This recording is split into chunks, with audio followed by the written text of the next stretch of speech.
Hi, everybody, and thank you for joining us. I'm Larry Little, Public Communication Specialist here at the county's Emergency Operations Center. We begin this morning with the focus on the rising number of COVID-19 cases in the county. As you may know, last week, California became the state with the most coronavirus cases in the country. Santa Clara County contributing nearly 2,000 cases in just the past 15 days. Let's go ahead and take a look at our data dashboard here. As you can see, as of yesterday, cumulative of 9,041 cases. 218 of those are new and 184 deaths. Certainly our thoughts are with the loved ones of everyone who's lost loved ones due to COVID-19. We want to take a deeper dive into the demographics here. You can see we are seeing a surge with the age groups for 20 to 29. That's the largest move we've seen. Also with 19 and under. And we see that the largest number of transmissions happen or presume community transmissions. We want to note here that the death rate begins at age 30. But it's important because anyone 29 and under can contract the virus or be asymptomatic and pass it along to someone who is older and they pass away from the virus. Of course, we don't tell you all of this information to drive fear into you or to close businesses because no one gains from that. But you have to look at this from a risk management standpoint. And you can see here, as we look at our hospitalizations rate, I want to go back to the first slide we showed you here. 175 currently in the hospital. And we go back here. And as I was talking about, is we have to look at this from a risk management standpoint. We have 526 beds total available in the county, hospital beds. Of those, 121 are ICU beds available, 405 non-ICU beds available. And the reason we talk about that, we are in a county of nearly 2 million people, and that's not a lot of beds. So we really have to watch the rate of infection. Here's the information from California COVID Act Now.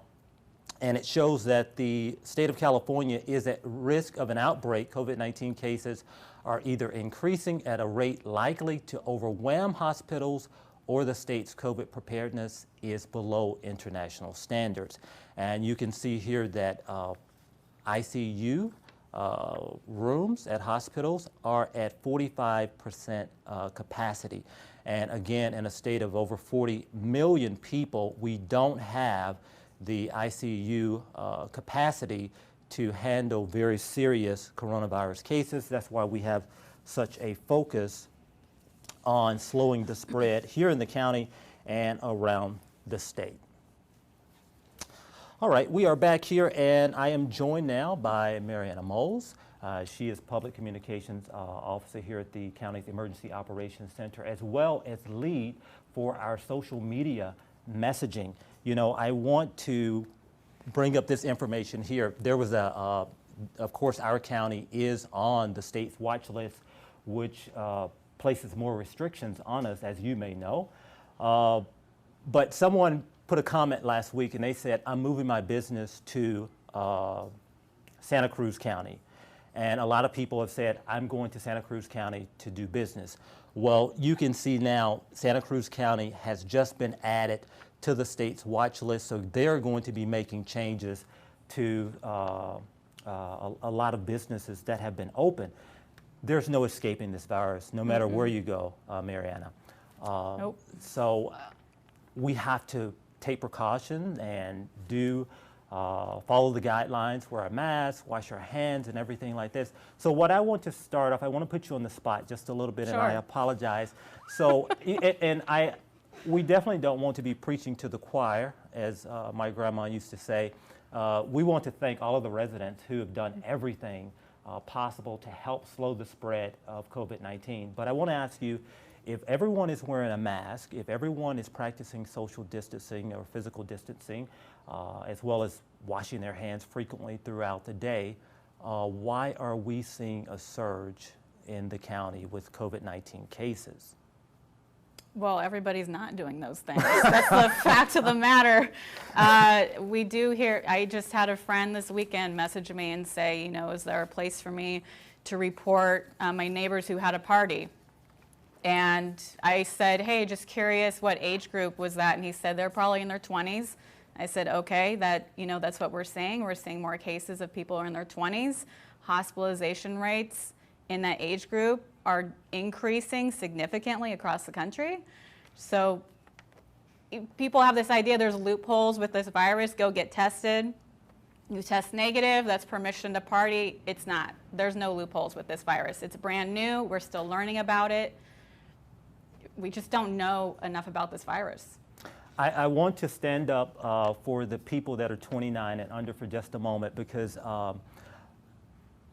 I know it's so easy to say, oh, the young people are causing it. They're not listening, they're not doing it. But you know, they're not the cause. 2 weeks ago in my neighborhood, the 29 and under were having a party. Well, this past weekend, the 50 and older were having a party. Mm-hmm. So everybody, we have to do our part. I want to say, ask you, what should people be doing and what information should they be sharing with friends and family? I think on social media we're trying to reach a lot of different people, and we're trying to meet people where they're at. We know that everybody knows what they should be doing, which is wearing a face covering, maintaining your space, maintaining, staying in place, not touching your face, washing your hands frequently. But if people can talk to their friends and family about what it means to them when they go out and take a risk, we all have to be comfortable with our own level of risk. But the thing with this virus is if you take a risk, you could also be putting other people at risk who are not comfortable with that risk. So I think talking to our friends and family and expressing how we feel about what they're doing is helpful, but we need to think about this in different ways, and there's different analogies we can use. With the face mask, for instance, it should be as much a habit as wearing a seatbelt when you get into the car. Seatbelt is about safety. One difference with wearing the face mask is that it protects other people. It could save someone else's life if you're wearing it. And by the way, prior to this broadcast, we did remove our face masks, so everyone, including our American Sign Language interpreters, could clearly understand the information that we would be sharing this morning. So let's talk about face coverings and masks. Why is it important to wear it? So since the beginning of this, back in January, when we were talking about viruses spreading, one thing that has stayed consistent is that the virus spreads through droplets. And we know this just from other viruses. We know that's how they spread. That has stayed consistent this entire time.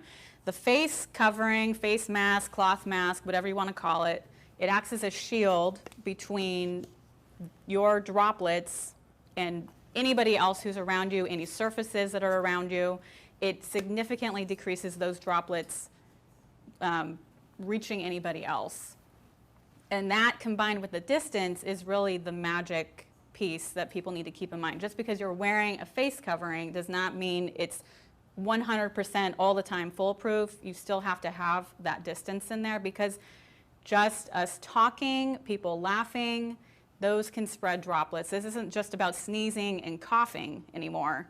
We are seeing that just people simply talking to each other can spread this virus. It's far more contagious than we originally thought, perhaps, and we will continue to learn more and more about this virus.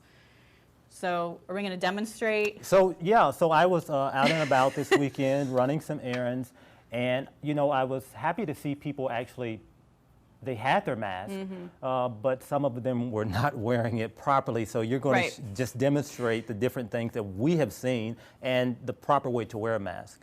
It is a little amusing to see all the different ways that people are choosing to wear their face covering.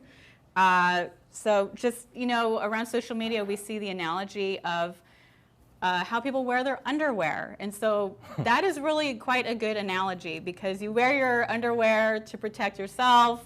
It's a barrier there. And so when people are wearing their face covering like this is like the equivalent of wearing your underwear and everything's hanging out. That's not doing anybody any good. We don't want to see that. This right here under the chin, again, no. This and then these two things here, that's like the equivalent of wearing your underwear around your ankles or something. That's that's not doing anybody any good. This is not a fashion statement. This right here, this is the fashion statement we want to be making here. And it's a safety fashion statement. It's not just for fun. And so please just cover your nose. You know, it's very easy. It's a piece of fabric. We're not telling you to wear this because we're trying to control you. We are trying to control the virus. That's what this is about. That's what it's always been about. You know, doctors, surgeons, nurses, they've always worn face coverings, face masks. They've worn masks because it protects either you or the person you're around. And so we know this is proven to help. So please wear it properly. It should fit pretty snugly. You shouldn't have any trouble breathing. If you do, you know, take it off, step away from people, take a few deep breaths. I myself have anxiety, and this pandemic has only increased that anxiety. So sometimes I do have to take a moment, take it off, take a few deep breaths, because it can be, you have to get used to it, right? But we should all be pretty used to it by now. So just. So, you know, I know a lot of people have a problem with wearing a face mask, but you have to find the good and bad. People have been creative and wearing some very stylish face masks. And one thing I enjoy is I don't have to go every 2 or 3 days and clip the gray hairs out of my beard or beard or mustache. You know, I don't wear makeup on this half of my face. Get it? Or you don't have to spend money on lipstick. Yeah. And also, it's created another stream of revenue for small businesses. I saw a business on 13th Street the other day, and they had a window full of masks. So we have to look at the bright side of this to get us through this time and slow the spread. So I mentioned earlier that you are in charge of messaging for social media, and the messaging has changed. Talk about it, how it was before. So in the beginning, you know, as we were learning more about the virus, it was very much, you know, there's no community spread right now, but we need to be washing our hands, don't touch your face. And when we say don't touch your face, we mean in particular, don't touch your eyes, your nose, and your mouth, because that's how the virus is going to enter your body. And, you know, washing your hands consistently, at least for 20 seconds, because the soap combined with the water, it breaks down the virus, and it, you know, essentially gets rid of it off your hands. And so those two things together make a huge difference. And so, you know, we start with very basic messaging, but we're seeing that people are, you know, they're hearing the same thing over and over again. And so we're trying to meet people where they're at and reminding them, you know, since the beginning, this is all about prevention. And that hasn't changed. What has changed is how much we've learned about the virus. And what we have learned is that face coverings and keeping your distance significantly decrease how much exposure you will have. So let's take a look at some of the recent messaging that we are producing on our social media platforms. This one says, wash your hands like your life depends on it, because it does. Trying to talk about. Yeah, so that's, we really want to focus on how an easy way it is to keep the virus from entering your body that you have more control over, which is when you're out in public, you know, don't be touching your face covering either. When we say don't touch your face, also don't touch your face covering if you're touching other surfaces in the public, because then it gets on your face covering, and so you want to remove it, you know, without touching anything around it, and really take it off, fold it inside out, you know, lay it there. But when you're washing your hands, you know, you really want to get a lather going, at least 20 seconds. I sing the alphabet song or some other song while I'm doing it, and I have not washed my hands so much in my entire life, because everything I touch, I'm just making sure, because it's just a very easy way to do it, and it really could save your life, because it keeps the virus from you actually introducing the virus into your body. If somebody sneezes on you, you don't have as much control over that, but you do have control over how you touch your face. So let's go back. We were talking earlier this morning when we arrived here, and you said something that was kind of shocking to me, that you're hearing that people are sharing masks. We did hear, yes, so two things here. People going to restaurants. One, you should only be going with your household because as we've seen, just spending time with people and not wearing face coverings, that's going to spread it. But we were hearing that people were sharing their face covering, like underwear. You don't want to be doing that. You also don't want to be turning your face covering inside out and then using it again without washing it. So just keep going back to the underwear analogy. The virus could be on your mask, so you don't want to turn it inside out. You don't want to share it with other people. Please don't do that. That's all I got to say about that. All right, let's move on to the next message. It says, you had the sex and drugs talk. Now it is time for the COVID talk. This one is a little bit bold. Yes. This is for parents who have younger kids in their 20s, teens. This is serious if we don't get a handle on this virus. We have to learn to live with this virus, and being young, you think you're invincible. You want to be rebellious, or you're just sick and tired of staying home and not seeing your friends. Totally understood. But the fact is, like I said, we're seeing hospitalization rates go up for people in their 20s.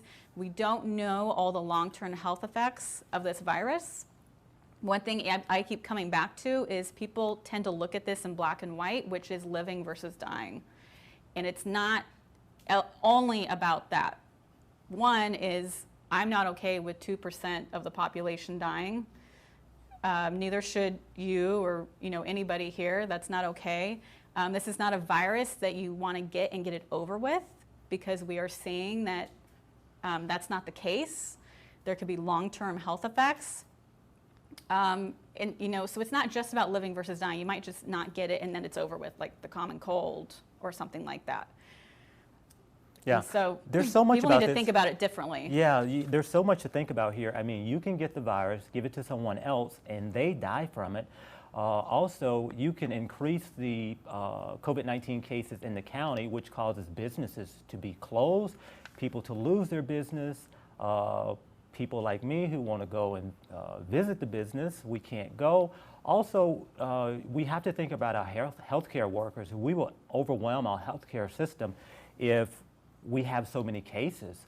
And we have to think about those essential workers at the hospital as well. So it's not just about you, it's about your neighbor, it's about your community. And you could be asymptomatic. Yeah. At least 25%. I think it's much higher now that they're noticing that it's much higher.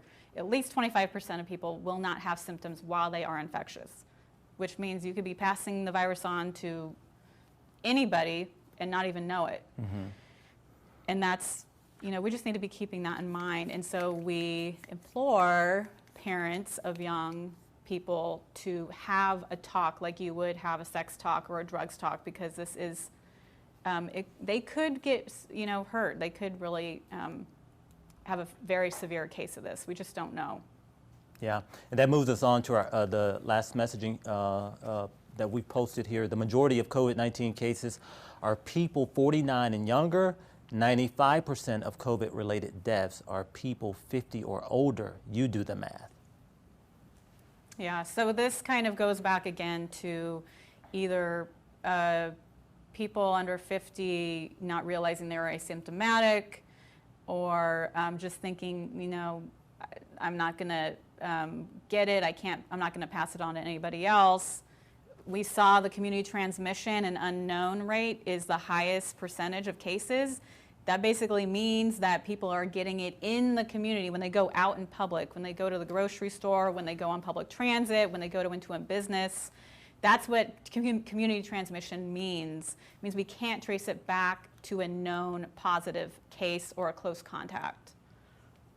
All right, I am going back here. We are getting a lot of messages from people who are in the personal care services industry, mainly barbers and hairdressers, and there's still a little bit of confusion about why you're operating outdoors. We hope to have more information coming up this week on the program, but I want to let you know that because of the state's watch list, that is why we're operating with the current restrictions. It did not come from the county. As you may know, we were set to open, but we went on the watch list. But so it is because of the state that we are currently operating outdoors for some of those businesses, and others are closed. But I think the main thing here is, you know, there's a lot of focus on what's open, what's closed, if school will start. And if we focus on slowing the spread, that's going to take care of all of that. Mm-hmm. So. Sacrifices. Yeah. It's a sacrifice. It really is. It's going to be going on much longer the more that we try to bend the rules, find loopholes and things. I just can't emphasize enough that this is brand new. We just do not know what this virus is capable of. Mm-hmm. So don't gamble with it. The virus has not shown all of its cards. We're still learning about it. Yeah, and there's no way around it. All right, well, I think we'll stop talking about it because I feel emotions starting to come up because we're a little bit tired of it ourselves. All right, I thank you for being here as always. Yeah, of course. And thank you for being here as well. And thank you for watching. Stay safe, everyone. Look out for yourself, but most of all, look out for your neighbor. Have a good day.